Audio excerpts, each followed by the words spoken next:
এনে সানে এনে 20 টাকা দিতে আসি, আরও থাকলে আরও দিতে আসি, তুই ভাই আন্দি চলে যা, তোরে ক্লাব ওয়ার্ল্ড কাপে আর লাগবে না। তুই কি কি ফুটবল খেলতে এসো না ক্রিকেট খেলতে এসো? বল দিয়ে লাত্তি মেরে বাইরে বাইরে যাও, একটা বল পাইলে একটা যদি মারো, লাত্তি মেরে ইসে পাড়াও, বারের উপরে পাড়াও, আর নাই পেলে গোলকিপারের হাতে মারো। চাও কি? মানে চাও আমরা সেকেন্ড রাউন্ডে বাদ করি, এখন পিএসজির কোয়ার্ট ইসে পড়ছি, ব্রাকেটে পড়ছি। খুব সুন্দর কইরা আমরা চেলসি লয়ে খেলতাম, কোয়ার্টারে আমরা পালমিরাস বা বোতাফোগোর কোনো একটা টিমের আমরা সেমিফাইনালে চলে দিতে পারতাম। এখন কি হলো? এখন খেলো ফ্লেমেঙ্গোর লগে, তারপর পিএসজি মায়ামির লগে, যদি পিএসজি জিতে যায় পিএসজি লগে কোয়ার্টার ফাইনাল খেলো খেলো। এখন দেখবো কেমনি কি করো, রাউন্ড অফ 16 গেছো।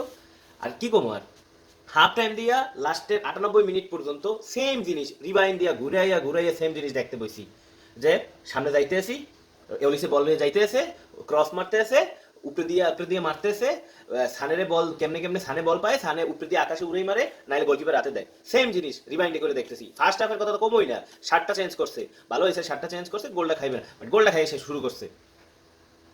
এরপরে তো একটা টিম রে নাকাল পাইয়ে 10টা গোল দিছো, এরপরে আরেকটা টিম রে গোল দিতে যাই এখন সব ভোকা দিয়ে সব বাইরেই যায়। এখন এখন এখন বলতো জানি না ভাই বাইনের অবস্থা আমি কি করবো, I don't know, I don't have any idea. টিমের অবস্থা খুব বাজে, রিভিউতে বলতে হইবে কি কি সমস্যা, বাট যাই কও সানের বাই করো, আমি সানের দেখতে পারতেছি না, সানের বাই করো।